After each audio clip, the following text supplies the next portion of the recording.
Okay, let's go.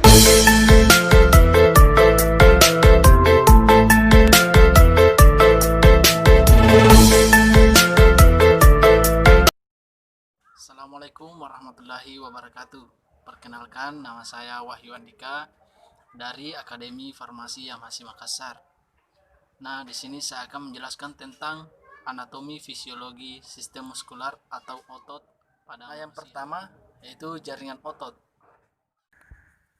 Nah, jaringan otot merupakan jaringan tubuh baik yang melekat pada tulang maupun tidak dan berfungsi sebagai alat gerak aktif dan dijumpai dari invertebrata hingga vertebrata.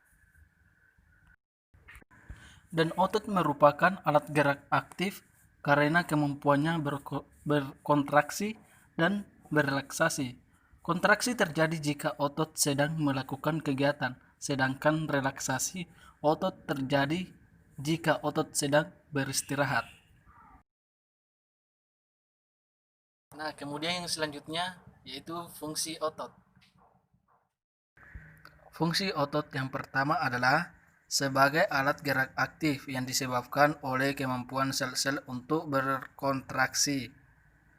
Selanjutnya, sebagai pergerakan, otot menghasilkan gerakan pada tulang tempat otot tersebut melekat dan bergerak dalam bagian organ internal bagian tubuh sebagai penopang tubuh dan mempertahankan postur. Otot penopang rangka dan mempertahankan tubuh saat dalam posisi berdiri atau saat duduk terhadap gaya gravitasi. Selanjutnya, otot sebagai produksi panas. Kontraksi otot-otot secara metabolis menghasilkan panas untuk mempertahankan suhu tubuh yang normal. Kemudian, jenis-jenis otot dibagi menjadi 3 bagian. Nah, selanjutnya, jenis-jenis otot ada 3, yaitu otot rangka atau lurik, otot polos, dan otot jantung. Otot rangka atau lurik merupakan otot volunteer yang melekat pada rangka, disusun oleh bundel-bundel paralel yang disebut serabut otot, mempunyai banyak nukleus di tepinya. Sitoplasma dari sel otot disebut sarkoplasma. Miofibril terdiri dari 2 macam. Yang pertama, protein miosin, kedua, protein aktin. Selanjutnya, jenis otot polos atau otonom merupakan otot tidak berlurik dan involunter. Terdapat pada dinding tuba, uterus, dan kandung kemih. Kemudian ada 2 kategori otot polos. Yang pertama, otot polos unit ganda, ditemukan pada dinding pembuluh darah besar. Dan yang kedua, otot polos unit tunggal atau visceral, ditemukan bersusun dalam dinding dalam organ berongga atau visceral. Yang ketiga, jenis otot jantung merupakan otot istimewa karena dapat bergerak tanpa rangsangan saraf. Kontraksinya dapat dipercepat dan diperlambat oleh sistem saraf otonom. Kemudian, perbedaan antara otot rangka, otot polos, dan otot jantung. Kemudian, berdasarkan pada tabel berikut, perbedaan antara otot polos, otot lurik, dan otot jantung. Kemudian faktor pembeda antara otot polos dan otot rangka, otot jantung. Faktor pembeda yang pertama yaitu bentuk sel. Bentuk sel otot polos, sel-sel berbentuk gelendong yang meruncing di kedua ujungnya. Sedangkan bentuk sel otot lurik, sel-sel berbentuk panjang silindris. Bentuk sel otot jantung, sel-sel berbentuk panjang silindris dan bercabang. Kemudian, faktor pembeda yang kedua Jumlah inti letaknya. Jumlah inti letaknya pada otot polos mempunyai satu inti dan terletak di tengah. Otot rangka mempunyai banyak inti dan terletak di tepi, sedangkan otot jantung mempunyai banyak inti dan terletak di tengah, sama dengan otot polos. Kemudian faktor pembeda yang ketiga, pola atau warna. Otot polos tidak memiliki garis melintang atau polos. Otot lurik terdapat garis melintang gelap terang berselang-seling seperti lurik. Kemudian otot jantung terdapat garis melintang gelap terang berselang-seling seperti lurik, sama dengan otot rangka. Kemudian faktor pembeda keempat, sifat kerja. Sifat kerja otot polos bekerja di luar kesadaran kita, gerakannya lamban. Kemudian sifat kerja otot lurik bekerja di bawah kesadaran kita atau otot sadar, gerakannya sangat cepat. Gerakannya cepat. Kemudian sifat kerja otot jantung bekerja di luar kesadaran kita, gerakannya lamban, sama dengan otot polos. Kemudian faktor pembeda kelima, letak otot. Letak otot pada otot polos terdapat di organ dalam seperti usus, pembuluh darah, dinding rahim. Kemudian otot lurik, letak otot terdapat atau melekat pada rangka. Bagian ujung otot yang melekat pada tulang disebut tendon. Sedangkan letak otot jantung terdapat pada jantung atau terletak pada jantung.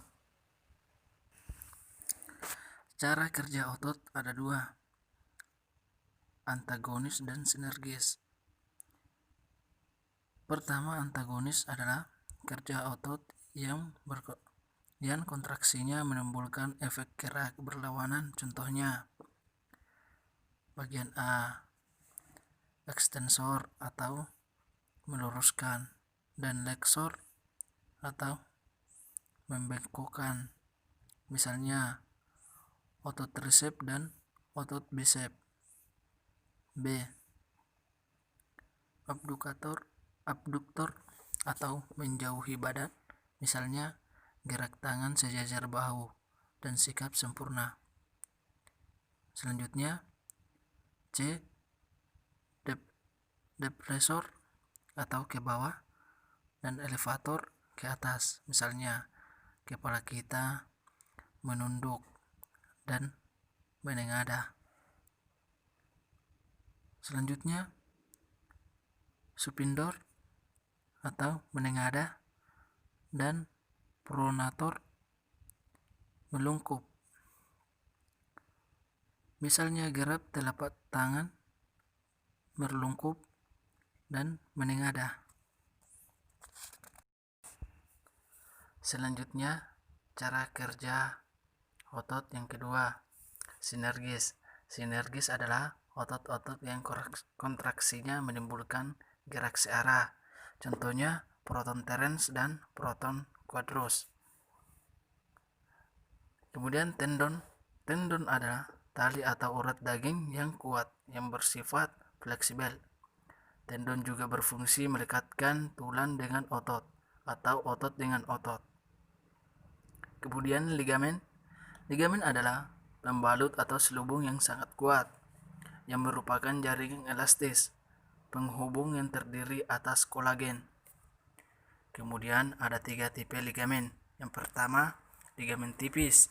Kemudian yang kedua, ligamen pembungkus tulang dan kartilago.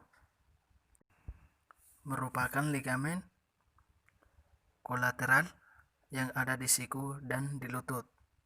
Ligamen ini memungkinkan pergerakan. Kemudian Yang ketiga, ligamen jaringan elastik kuning merupakan ligamen yang dipererat oleh jaringan yang membungkus dan yang memperkuat sendi seperti pada tulang bahu dengan tulang lengan atas. Selanjutnya, kelainan pada sistem otot. Kram merupakan kontraksi otot yang terus-menerus atau tetanik, terasa sakit dan di luar kehendak involunter. Misalnya, kram sewaktu kita berolahraga yang disebabkan oleh capek atau lelah. Kemudian kejang-kejang atau konvulsi, suatu kontraksi involunter yang hebat dan tetanik dari suatu kelompok otot. Misalnya, pada anak-anak yang sedang demam tinggi, sebab-sebab kejang-kejang bisa karena infeksi, contohnya pada radang, selaput otot atau meningitis.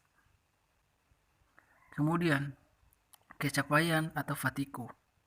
Bila otot-otot terus berkontraksi secara cepat dan kuat, sehingga kekuatan kontraksinya berkurang. Kemudian kaku leher atau stiff, karena terjadi peradangan otot. Fractious, leher akibat gerak atau kehendak kesalahan gerak. Leher menjadi sakit dan terasa kaku jika digerakkan. Dan kemudian tetanus. Tetanus merupakan penyakit yang menyebabkan otot menjadi kejang akibat toksin bakteri atau Clostridium tetani. Itulah tadi materi tentang anatomi fisiologi sistem otot pada manusia. Dan semoga bermanfaat bagi kita semua. Dan saya akhiri wabillahi taufiq wal hidayah. Wassalamualaikum warahmatullahi wabarakatuh. Okay, let's go.